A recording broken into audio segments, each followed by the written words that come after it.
Hi friends, तो आज हम सीखने वाले हैं थ्योरम 2.1। तो पहले हमको थ्योरम 2.1 का डेफिनेशन मालूम होना चाहिए। तो डेफिनेशन मालूम होने से पहले हमें बहुत उसके बारे में अच्छी तरह से अंडरस्टैंडिंग होनी चाहिए। तो उसको अंडरस्टैंड करने के लिए मैं यहाँ पे पहले समझाता हूँ आपको कि थ्योरम 2.1 क्या बोलता है। जब भी एक ट्रायंगल आप चूज़ करते हो, तो मैंने यहाँ पे ट्रायंगल चूज़ किया है, ट्रायंगल ABC। तो यह ट्रायंगल जो दिख रहा है आपके सामने, तो उसको मैंने नेम कर लिया ABC। जब मैं इसे नेम कर लूँगा तो यहाँ पे मैं दो पॉइंट सेलेक्ट करता हूँ और इन दो पॉइंट से होते हुए एक लाइन ड्रॉ करता हूँ। तो दो पॉइंट्स का मैंने नाम लिख लिया D एंड E। तो अभी मेरा साइड AB था, तो यह AB साइड इस पॉइंट की वजह से दो पार्ट्स में डिवाइड हो रहा है और E पॉइंट की वजह से AC जो लाइन था, AC वाला लाइन दो पार्ट्स में डिवाइड हो रहा है। तो इसी को हमने यहाँ पे डिफाइन किया है। तो यह लाइन हम इस तरह से ड्रॉ कर रहे हैं, ये पैरेलल होना चाहिए थर्ड साइड को। तो थ्योरम बोलता है कि जब आप DE बोलने वाला लाइन अगर पैरेलली ड्रॉ करते हो BC से, तो आपका ये जो AB वाला साइड है उसका जब रेशो निकालोगे, AB वाला साइड जब डिवाइड होता है AD और DB में, और AC वाला साइड डिवाइड हो रहा है AE एंड EC में डिवाइड हो रहा है।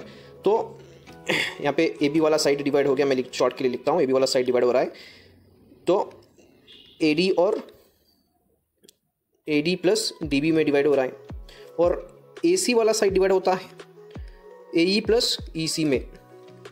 ठीक है, तो ये डिवाइड हो रहा है, यहाँ पे डिवाइड हो रहा है। अब जब डिवाइड होता है तो अगर उनका रेशो इक्वल होता है, अगर इनका रेशो इक्वल होता है, जैसे कि यहाँ पे मान लो कि डिवाइड हो रहा है AD और DB का मैं जब रेशो ले लूँ और यहाँ पर मैं रेशो लेता हूँ AE बाई EC का, तो इन दोनों का रेशो सेम होना चाहिए। जैसे कि मान लो कि इसका रेशो 1/2 आ गया, तो इसका भी रेशो कितना होना चाहिए, 1/2 होना चाहिए। तो इसी को हम कहते हैं they divide in equal ratios. तो अभी हम डेफिनेशन लिख लेते हैं। तो डेफिनेशन में हमने बोला था, if a line is drawn how, parallel. Okay, so if a line is drawn parallel to the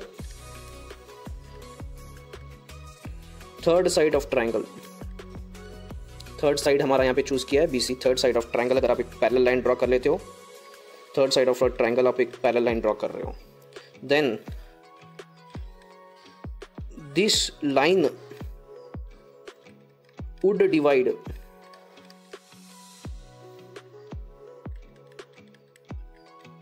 the two sides। तो यह लाइन डिवाइड कर रहा है दो साइड्स को, किस रेशो में, साइड्स इनटू इक्वल रेशोस। तो ये स्टेटमेंट पे मैं ध्यान इसलिए दे रहा हूँ क्योंकि ये जो स्टेटमेंट है हमेशा से एग्जाम में एटलीस्ट 1 मार्क्स नहीं तो 2 मार्क्स के लिए पूछा जाता है। तो ये स्टेटमेंट हमेशा के लिए 1 मार्क्स या 2 मार्क्स के लिए पूछा जाता है, 1 मार्क्स और 2 मार्क्स के लिए। तो इसीलिए आपको ध्यान देना है इस स्टेटमेंट पर। तो आपको अगर यह स्टेटमेंट परफेक्ट हो गया हो तो अभी एक बार मैं रिपीट करता हूँ। जब भी आपका DE लाइन पैरेलल है BC से, आपने ये सब किस में किया, इन ट्रायंगल ABC में किया है। इन ट्रायंगल ABC में DE लाइन ड्रॉ किया है पैरेलल टू BC, तब आपको प्रूव करना होता है AD डिवाइड बाई DB। तो आपका जो ये लाइन है इक्वल रेशो में डिवाइड होता है, तो यही प्रूव करना है, AD डिवाइड बाई DB। यहाँ पे देखा है ना, D पॉइंट AB लाइन को डिवाइड कर रहा है दो भागों में, तो AD डिवाइड बाई DB, और E पॉइंट डिवाइड कर रहा है AC को AE और EC पार्ट में। तो यही आपको प्रूव करना है इस थ्योरम में। तो यही आपने स्टेटमेंट में लिखा है, अगर आप लाइन ड्रॉ करते हो पैरेलल टू थर्ड साइड, तब यह लाइन डिवाइड करेगा दो साइड्स को इक्वल रेशो में। तो यही हमारा स्टेटमेंट है। ओके, इसके लिए हमें एक ट्रायंगल ड्रॉ करना है। So we are drawing one of the triangle. तो ये हमारा ट्रायंगल है ABC। ओके, सो ये A, यह B, यह C point. Okay, these are the vertices. Okay, so 3 vertices होते हैं। तो यहाँ पे हमारा पॉइंट, ये दो पॉइंट्स से हम लोग एक स्ट्रेट लाइन ड्रॉ कर रहे हैं to the third side. Third side हमें BC है, तो इस पॉइंट का नाम लिखा है हमने D और इस पॉइंट का नाम E। ठीक है, तो अभी हमें यहाँ पे लिखना है डाटा क्या है। तो क्या दिया हुआ है ट्रायंगल में। So data is, okay, in triangle ABC you have DE is parallel to BC। तो इसीलिए ये सभी हमने हार्ड लाइन में लिख लिया है। उसके बाद टू प्रूव में क्या लिखना है। सो हमें यहाँ पर क्या प्रूव करना है, हमें यह प्रूव करना है कि यहाँ पे जो D पॉइंट है AB साइड को, ये जो AB साइड होता है, AB साइड को हाफ पार्ट में डिवाइड कर रहा है, AD और DB पार्ट में डिवाइड कर रहा है। तो डिवाइड मतलब डिवीजन में लिखना चाहिए AD डिवाइड बाई DB। एक रेशो लिख लिया हमने। ये रेशो किसको इक्वल होता है, AE डिवाइड बाई EC को इक्वल होता है। तो यही हम लोग लिखेंगे, AE डिवाइड बाई EC को इक्वल होता है। अब लिख लेते हैं one of the important step, तो कंस्ट्रक्शन। बिना कंस्ट्रक्शन किए इस थ्योरम को सॉल्व करना मुश्किल है। कंस्ट्रक्शन पार्ट, तो हम लोग क्या कंस्ट्रक्ट करना चाहते हैं, पहले पे डायग्राम में देख लो एक बार। तो हमारे पास एक बेस है जिसका नाम है AD। सो AD को हम लोग एक लाइन ड्रॉ कर लेते हैं। So we will draw what, a perpendicular line. Okay, so इसीलिए मैं डॉटेड लाइन यूज़ कर रहा हूँ, क्योंकि जो भी हम ड्रॉ करेंगे वो मैं डॉटेड लाइन यूज़ करूँगा। सो एक परपेंडिकुलर लाइन हमने ड्रॉ कर दिया और इसको नाम रख दिया एक F पॉइंट। ओके, ये पॉइंट का नाम हमने दे दिया F। और एक परपेंडिकुलर लाइन हम लोग ड्रॉ कर लेते हैं D से। तो इसको हमने नाम दे दिया G। ओके, और इसी तरीके से हम लोग ज्वाइन कर लेते हैं B और E पॉइंट को।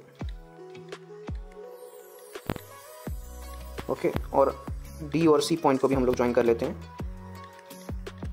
तो इतना हमने कंस्ट्रक्शन में कर लिया। सो हमने जो कुछ भी किया है हमें यहाँ पे लिखना है।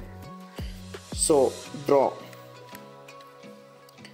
EF वाला line perpendicular to AD line को हमने EF वाला लाइन परपेंडिकुलर ड्रॉ किया है। और अभी एक लाइन भी हमने ड्रॉ किया है जिसे हम बोलते हैं DG। Okay, DG perpendicular to AE। तो आप यहाँ पे डायग्राम में देख सकते हो, AD लाइन को एक लाइन ड्रॉ किया गया है जिसका नाम है EF, और AE लाइन को और एक लाइन ड्रॉ किया गया है जिसका नाम है DG। ओके, तो ये यहाँ पे दिया गया है। और join B and E and join D and C। Okay, तो इतना हमने कंस्ट्रक्शन कर लिया है। तो अभी हमें प्रूफ करना है। तो प्रूफ में हमें कंसिडर करना पड़ेगा एक फार्मूला, एरिया ऑफ ट्रायंगल वाला। Area of triangle is equal to half into base into height. तो ये हम लोग एरिया ऑफ ट्रायंगल फार्मूला लगाते हैं, ये जो गिवन डायग्राम में हम लोग अप्लाई करते हैं और चेक करते हैं। ठीक है, तो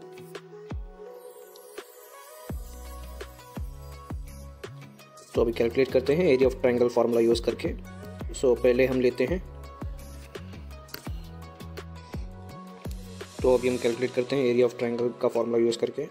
सो हमने जब डायग्राम ड्रॉ किया था तो हमने इस तरह से कुछ डायग्राम ड्रॉ किया था ABC, और यहाँ पर हमने एक परपेंडिकुलर लाइन भी ड्रॉ किया था जिसका नाम था DE। तो अभी हमें सिर्फ कंसिडर करना है ADE। Okay, so AD and E। तो ADE में जो परपेंडिकुलर लाइन था, ये वाला लाइन, ठीक है, इसका नाम हमने रखा था F। तो अभी बताओ एरिया ऑफ ट्रायंगल का, एरिया ऑफ ट्रायंगल ADE का फार्मूला क्या होता है? तो half into base into height. Okay, half into base into height. तो बेस कितना है? तो base is for example AD। अगर AD बेस लेते हो तो F ही आपका हाइट हो गया, F ही आपका हाइट हो गया। तो यहाँ पर F ही आपका हाइट हो गया। ओके ओके, सो यहाँ पे AD बेस लेते हैं और F he height. So this is equation 1। तो अभी फिर से हम ट्रायंगल कंसिडर करते हैं। तो इस ट्रायंगल का नाम भी, ये भी ट्रायंगल ADE लेते हैं। तो यहाँ पे हम हाइट लेंगे, दूसरा वाला हाइट। तो अभी हमारा बेस है फॉर एग्जांपल AE वाला, तो ये वाला G पॉइंट था। तो this is the height now. Okay, this is the height.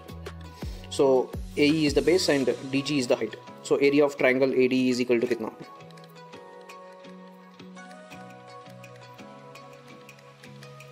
Half into base, base है AE और हाइट यहाँ पर DG, इक्वेशन 2। तो अभी और एक डायग्राम लेते हैं जो कि यहाँ पे DB हमने यहाँ पे ज्वाइन किया था। तो DBE वाला डायग्राम लेते हैं। तो DBE, तो let us consider that DBE is the diagram we had. So D, B and E। Okay, so अगर आप इस लाइन को आगे की तरफ लेते हो तो यू हैव वन हाइट। ठीक है, तो एरिया ऑफ ट्रायंगल DBE तो कैलकुलेट करना है। Area of triangle DBE is equal to half as it is. मान लो कि बेस BD है, बेस इज BD और हाइट कौन सा है, तो हाइट आप यहाँ पे डायग्राम में देख सकते हो। So height is EF, EF is the height because यही एक परपेंडिकुलर लाइन इस बेस की तरफ दिख सकता है। Okay, this is the only one perpendicular line you can have in this triangle. Okay, so EF, इसको इक्वेशन 3 बोला जाता है। अब लेते हैं नेक्स्ट पार्ट। सो D, ओके, हमने यहाँ पे ज्वाइन किया था, यहाँ पे पॉइंट E है, यहाँ पे पॉइंट C, यहाँ पे पॉइंट D, ठीक है। सो एरिया ऑफ ट्रायंगल, तो हमने ये वाला पार्ट सेलेक्ट किया है, ठीक है। तो area of triangle DEC is equal to half into base. अब EC है तो हाइट क्या होगा, तो अगर इसको बढ़ा लोगे थोड़ा आगे की तरफ तो आपके पास एक हाइट मिलता था, ठीक है। AC के पर एक हाइट ठहरा हुआ था जिसका नाम था DG। ओके, DG बोलने वाला हाइट, तो DG is the height. This is equation 4। Okay, so this we can understand in this basic given things. So now divide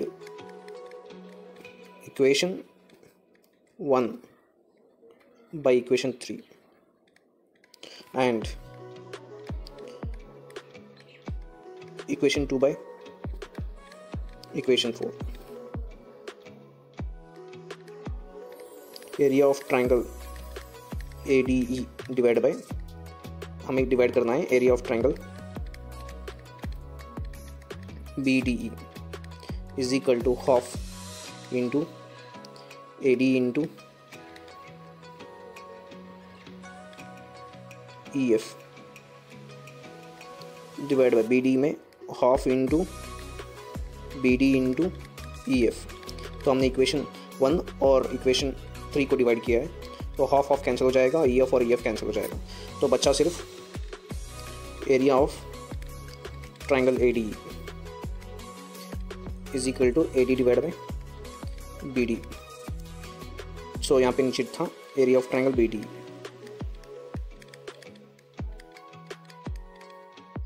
सो अभी लिखते हैं सिर्फ एरिया ऑफ ट्रायंगल AD का क्या होता है formula, AD divide by BD into area of triangle BDE। So this is equation 5। अब हम डिवाइड करते हैं इक्वेशन 2 को। So now equation 2 divide by equation 4। तो इक्वेशन 2 था area of triangle ADE divide by area of triangle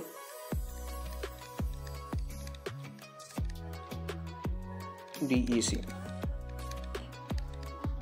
half into AE into DG। Okay, so one more is half into area of triangle DEC हमने 4th equation में calculate किया था, half into DE into DG, ठीक है। तो यहाँ पे DG और DG कैंसिल होता है, हाफ और हाफ कैंसिल हो जाता है, तो सिर्फ बचता है area of triangle ADE is equal to AE by DE। तो ये जो यहाँ पे जो डिनोमिनेटर में दिख रहा है इसे यहाँ पे भेज दो, तो ये बन जाएगा area of triangle DEC। This is equation 6। अभी इक्वेशन 5 को ऑब्जर्व करो। इक्वेशन 5 में देख सकते हो कि एरिया ऑफ ट्रायंगल ADE दिया हुआ है और यहाँ पे भी एरिया ऑफ ट्रायंगल ADE दिया हुआ है, तो दोनों के एरियाज इक्वल होते हैं, तो इन दोनों का LHS इक्वल है, तो RHS भी इक्वल ही रहेगा। तो RHS भी 5 और 6 को इक्वल कर लो, तो तब हमें मिलेगा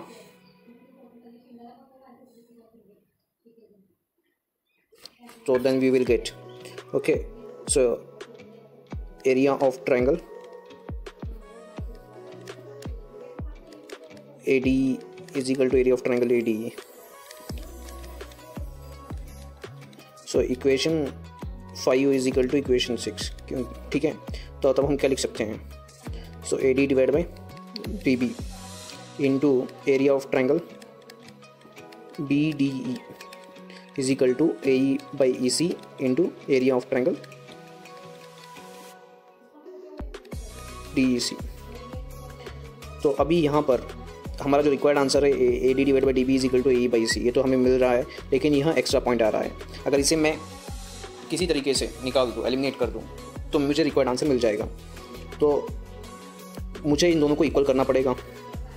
सो area of triangle D D E is equal to area of triangle D E C equal होते हैं। तो इक्वल करना पड़ेगा, इसलिए इक्वल नहीं होते क्योंकि यह एक थ्योरम की वजह से होते हैं, जो कि आपने लोअर क्लासेस में सीखा होगा। यहाँ पे आप देख सकते हो कि ये ए बी सी हमारा ट्रायंगल था, ये डी पॉइंट था, तो हमने ये पॉइंट ज्वाइन कर लिया था, तो हमारे को बी डी ट्रायंगल ये रहा।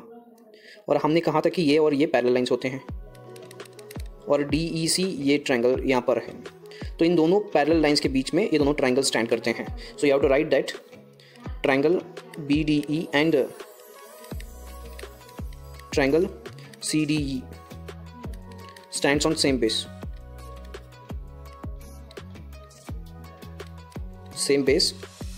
in between two parallel lines.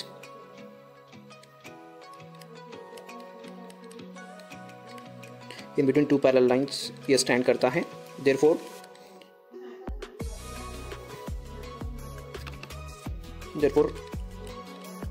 areas are equal.